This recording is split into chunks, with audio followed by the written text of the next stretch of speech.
Hey there, this is Smooth AD Robles here, and I've got another Dr. Russell Moore exclusive.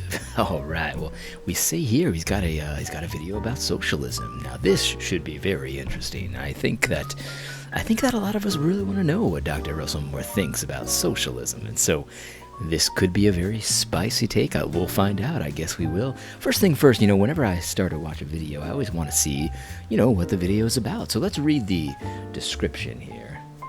Dr. Russell Moore says this about socialism. He says, "Socialism is a difficult topic for me. My wife and I adopted our two oldest sons from a Russian orphanage when they were both infants. I've seen firsthand the devastating effects of socialism, and I hate it. In this episode, I explain what socialism is and help you try to think about it in a more Christian way, especially in light of the current political conversation about socialism in the United States." Well, hey, sounds like Dr. Russell Moore is coming out strong against socialism. I'm very glad to hear this. In fact, he says he hates it. That's pretty strong language from a guy like Dr. Russell Moore. He's usually more winsome than this.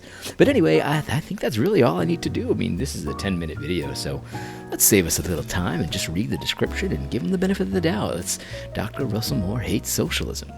You heard it here, folks, on Smooth AD Robles.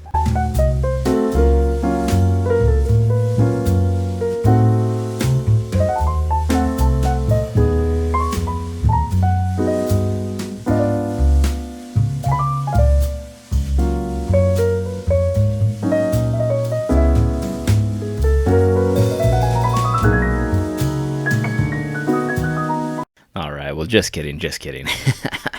I was initially planning on only doing Smooth AD when it comes to Dr. Russell Moore's YouTube channel, but this topic, I think, deserves probably a little bit more of a serious response, a little bit of a serious analysis. Not to say that Smooth AD is not serious. He very much is, but he might be a little too winsome, if you know what I mean.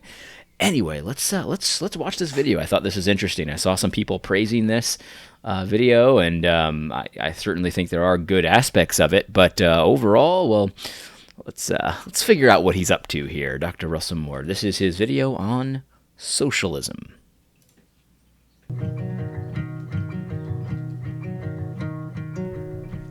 One of you asked me about socialism, and it may be a difficult thing for me to talk about because I have very strong feelings on it just as a person, not necessarily as a Christian, but I hate socialism. All right, so let's just stop right there. So we're about 20 seconds into this video. He started off with a very winsome, very serious music, and I'm still waiting for someone to give me an answer as to why this kind of gospel coalition type stuff always has music just like that. Is it scientifically proven to increase persuasiveness? But anyway, he starts off with this statement. He hates socialism. That is a strong statement. You don't usually hear that kind of strength coming from a video by Russell Moore or one of these kinds of guys. They don't usually use that kind of very harsh sort of dividing line rhetoric. So you might wonder, what is going on here? Why is he using the word hate for socialism? Because as far as, a lot of us knew, he was kind of sympathetic towards Democrats and socialism in general. But here he is saying, I hate socialism. So I think you should pay attention here because I'm not sure exactly what Russell Moore is up to here. But the fact that he starts off with a very clear statement, I hate socialism, is extremely interesting. Now, if you notice also, he just said, as a person, I hate it, not so much as a Christian. And that's got me interested too, because I'm not sure how you can divide up yourself, as a person. Presumably he is a Christian. So if you hate it personally, but as a Christian you don't hate it, what does that mean? Well, I think we're going to see what that means in just a moment. Let's just listen to this. And I'm going to try not to interrupt too much. Anyway, let's go. I don't think it works. I think it's based on a really faulty view of human nature and the way the world works, but also because my oldest sons we adopted from an orphanage in Russia out of the wreckage of the Soviet Union, the one of these utopian so-called socialist experiments. that was, of course, not only a failure,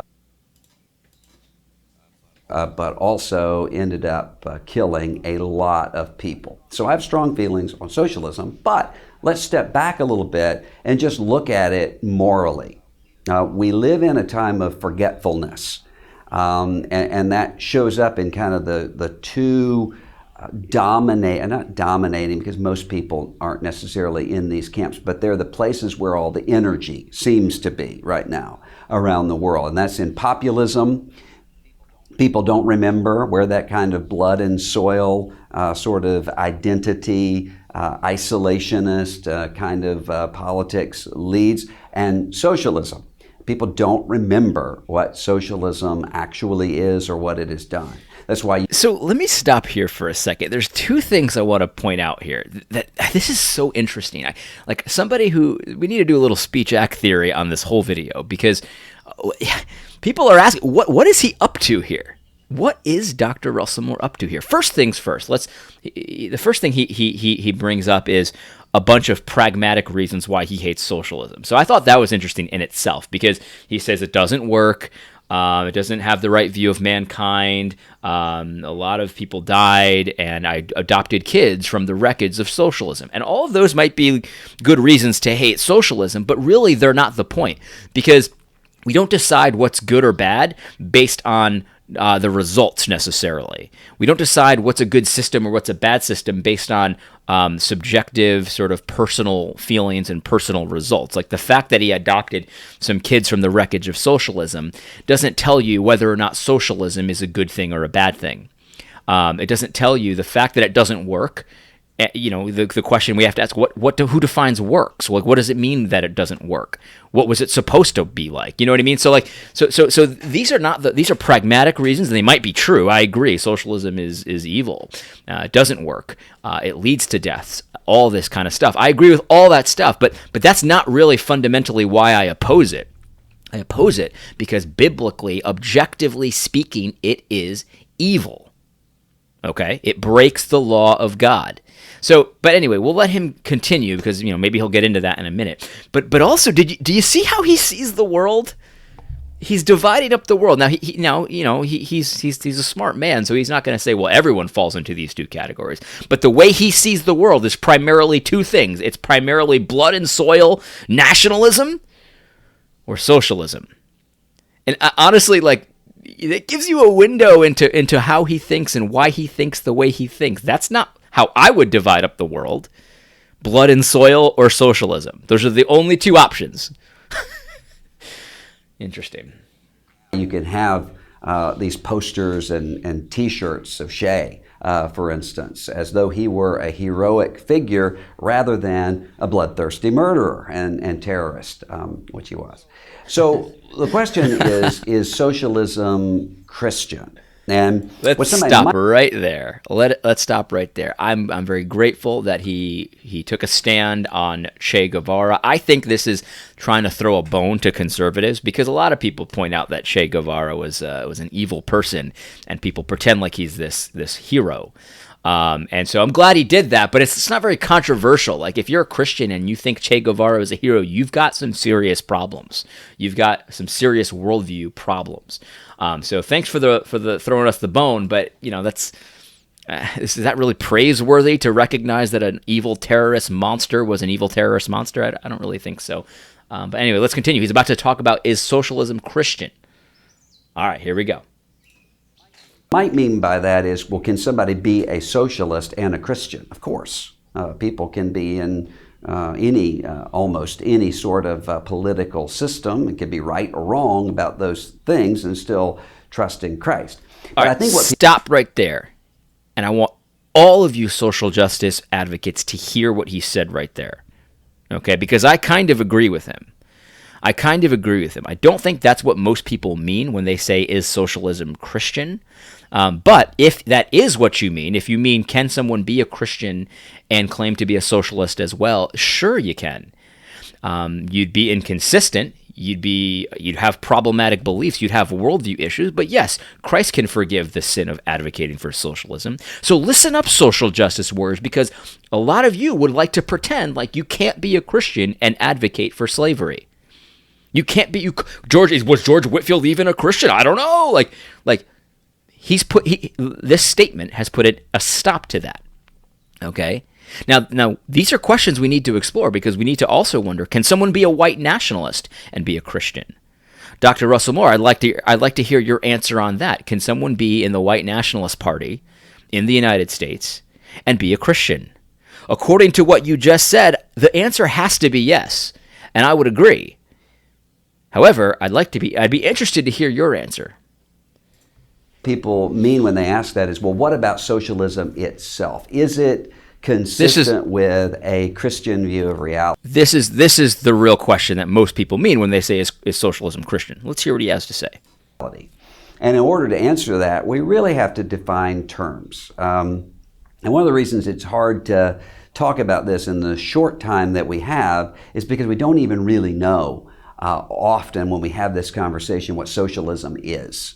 Because there are some people who every time there's a government program that they don't like, they'll call that socialist. So Social Security was called socialist, and Medicare was called socialist, and the Tennessee Valley Authority was called socialist. And all of these things have happened, and yet we're not a socialist country. Well, why? Because everybody but sort of extreme anarcho-libertarians following after Ayn Rand and people like that, everybody else would agree there ought to be a safety net of some sort, that the government should do something to provide for people who cannot provide for themselves. And just like that, the video is completely irrelevant to any conversation that's being had currently about socialism.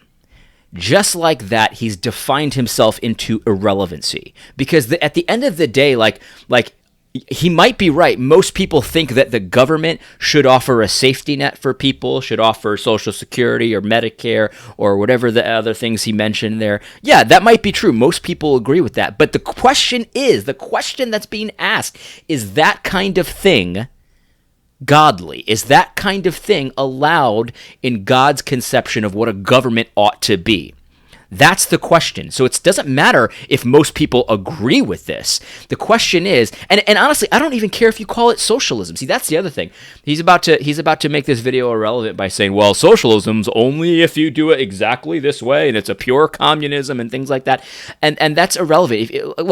If you don't want to consider the arguments for people that say, because there are arguments for people that people make that say this is why the Social Security program is a socialist scheme. We might not be a socialist country, but Social Security is a socialist scheme. This is why Medicare is a socialist scheme. This is why these welfare programs are socialist schemes. If you don't agree with them using the word socialism there, fine, but we're still going to talk about these things because this is what's at stake. This is what we're talking about. This is what people mean when they mean socialism and socialistic ideas and things like that. So this whole video, he just made it irrelevant by saying, well, everyone agrees in a little bit of socialism. All while he's pretending to hate and deny socialism. I don't care what you call it. What I'm asking are these government schemes biblical? Are they allowable according to the scripture? Let's see what he has to say about that. The disagreements come in with how big that should be. No, that's not where the disagreements begin. And it's not just all anarcho-capitalists and Ayn Rand followers and things like that. Notice how he just kind of dismisses Ayn Rand as well. Like, well, those guys are crazy. You know what I mean? Like that's not an argument. Dr. Russell Moore, that's not an argument. We're talking about the Bible here. We're talking about ethics and justice according to the scripture, right? How intrusive that should be, or how generous that should be, depending on the way that you view it. That might be the argument most people are having, but that's not the argument that we need to have. We need to talk about the legitimacy of these programs at square one. Does the Bible allow the government to do that kind of stuff?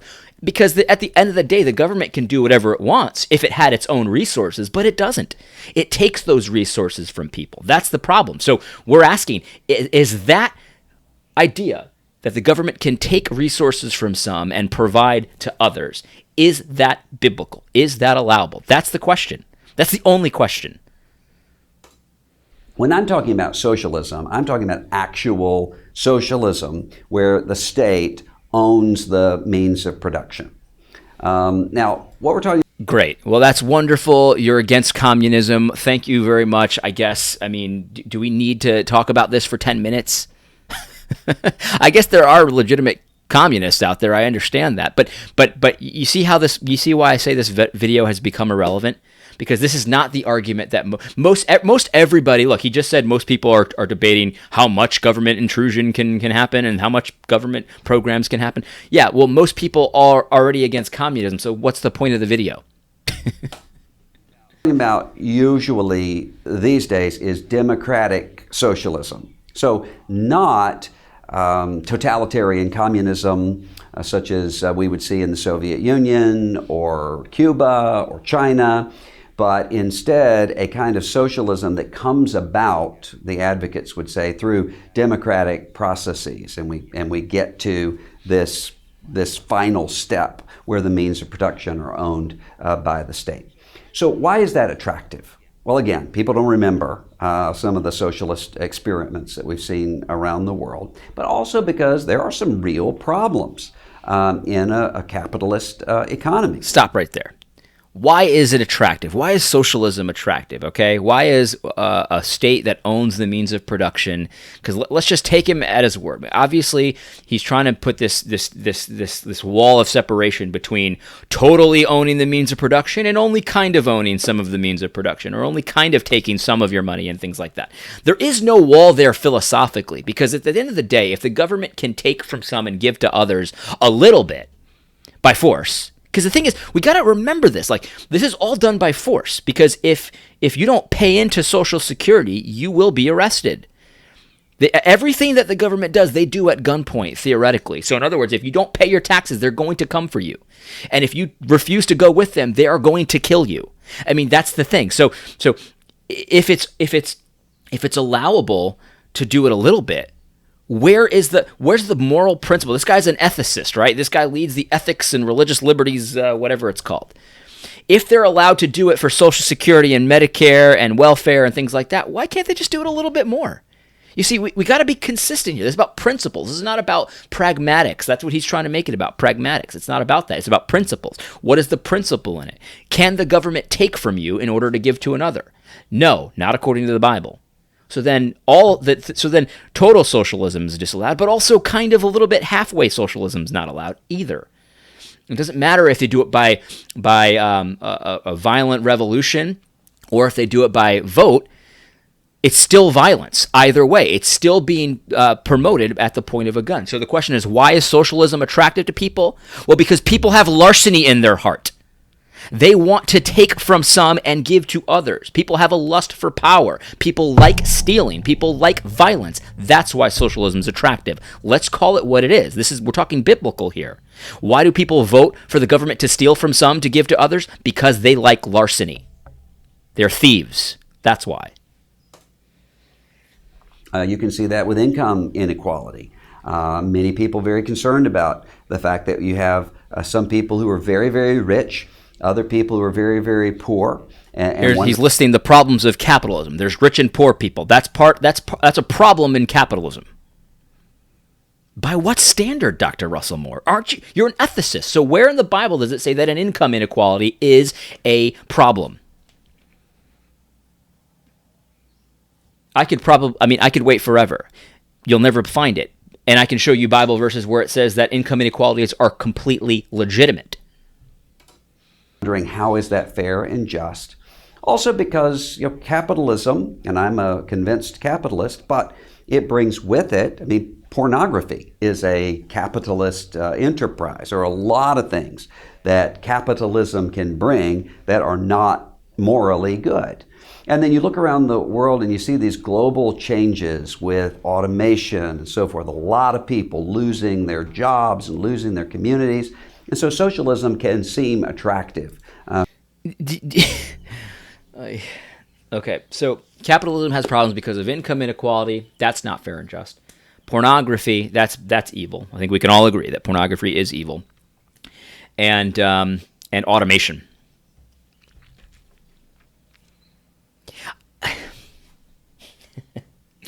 It's hard for me to really take this seriously because, automation, look, it's a short-term temporary problem, right? So if we can figure out how to automate my job, for example, okay, we could figure out how to automate my job. That puts me out of a job, right? And so that's bad for me, theoretically. But is it bad in general that we've automated my job? No, it's not. No, it's not. Because now we can do a lot more with a lot less.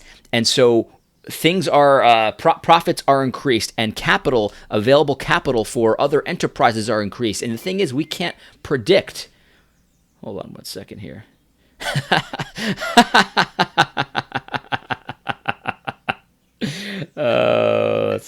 This is funny. Hold on, let me just read this. This is Gabe. Gabe Wrench from Cross Politic just texted me. He says, "Hey, you can guest preach all you want in Vermont, but you still need to pack up your family and move them out here." Oh, man. I forget what I was saying. Oh, right. So automation, right.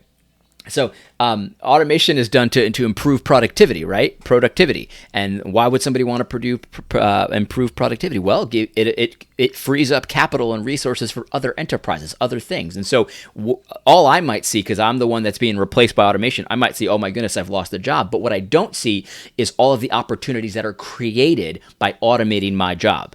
Do you see what I'm saying? So all you got to do is think a few steps ahead and realize that these are not problems, right? It's possible to get rid of pornography in a capitalist society. Okay, it's possible. Just like, well, let's just continue. To some people. Well, here's what I would say about that. Now, the Bible does not mandate a particular economic system. The Bible doesn't. Is that right? Is that right? So then why are we talking about this? If the Bible doesn't mandate a particular economic system, why are we talking about this? Because if the Bible doesn't mandate it, so then why not do socialism? I don't know. The fact is that's not true. The Bible absolutely does mandate a particular economic system because it allows the government to do certain things, and it allows the government to use force and violence to enforce certain laws and not others. And so everything else is free exchange. The Bible's economic system is cooperation, negotiation, free exchange. No price setting, no wage setting, none of that stuff. It's all free negotiation, free contracts, and the government can enforce a contract. That's it. To deny that is just to deny that the Bible speaks about any of these issues. And so again, why are we talking about this? Why do we have social justice warriors telling us that it's so horrible to be a white nationalist that the Bible doesn't even talk about this kind of stuff? That's what I'm wondering. It absolutely does talk about this stuff. You just don't like what it says. Doesn't give us an economic blueprint. But yes, it does. Let's hear what he has to say in the but. The Bible does reveal some principles. One of those being that there is such a thing as private property. So even in the Ten Commandments, you shall not steal. In order to steal, there has to be a connection between what you have and what you don't have, what belongs to you or belongs to your family and what belongs to someone else. You can see that even in the injustice that is done with Ahab taking the land of Naboth. In 1 Kings chapter 21. This is Naboth's property. Do you see my problem here? Do you see why this video is so irrelevant? And I'm sorry, like I try to be as respectful as possible in these videos, but this man, his expertise is ethics. Okay, his expertise is ethics. And he just got done saying the Bible does not promote a certain economic system. It does not give us a blueprint for that system. And in the next breath, he says, but it talks about private property. In the law, it's you shall not steal. That obviously implies private property. There are certain things that are yours and certain things that are not yours. And the example he uses is unbelievable. He uses the example of the king taking a field from somebody in the scripture and how that was wrong. So the government can steal. The government... Let me just calm down. Woosah. Woosah.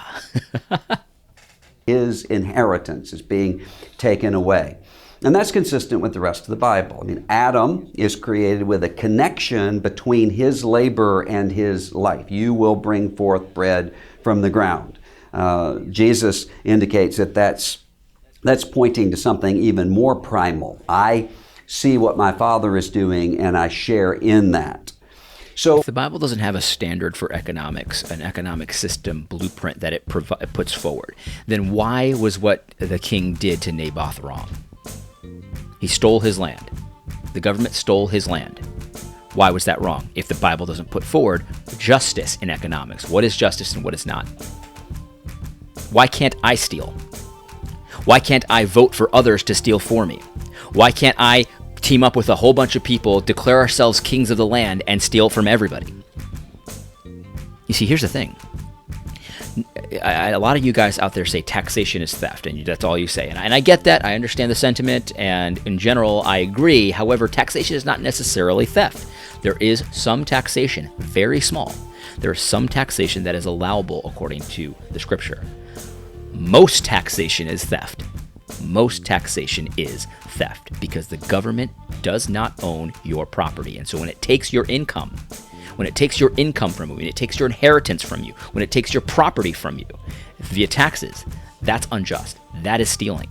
The government can steal. He just got done saying that. And so therefore, all this idea about welfare, Medicaid, Social Security, all this stuff that the government takes from you by force, that's stealing. That's wrong. It's against the Bible's economic system, economic blueprint that it puts forward. And so socialism is stealing. It's wrong because it's stealing. It's wrong because it breaks God's law. It's wrong because we can't team up with people and all decide we're going to vote for stealing. It doesn't work that way. We can't vote for sin. We can't vote for our government to do sin. Otherwise, we're in sin. And so socialism is wrong, not because it doesn't work, not because of the violence, not because of the fact that these nations didn't pan out. No, it's wrong because it's stealing. It breaks the law of God. That's why it's wrong. Anyway, so my kids just came inside, so I'm going to end this here. We'll probably pick up and watch the rest of this video as well, because this is so interesting, because I want to talk about what Russell Moore is up to with this. What's the strategy with this video? Why is he putting this video out right now? And why is it so irrelevant to actual issues in the church and actual issues that are being kicked around right now? Because it is, and I wonder... I don't know, obviously, his mind, but I have some theories, and I do want to talk about them. So anyway, let's continue this later. I hope this was helpful. God bless. Hey, Adam, that wasn't very winful. Hey, Smooth AD approves of this video very much. So I believe Dr. Russell Moore. I want to hear more of what he has to say. Maybe next time we'll talk about white nationalism, and he'll say he hates white nationalism. I don't know. I don't know, baby. Anyway, I hope this was smooth. God bless.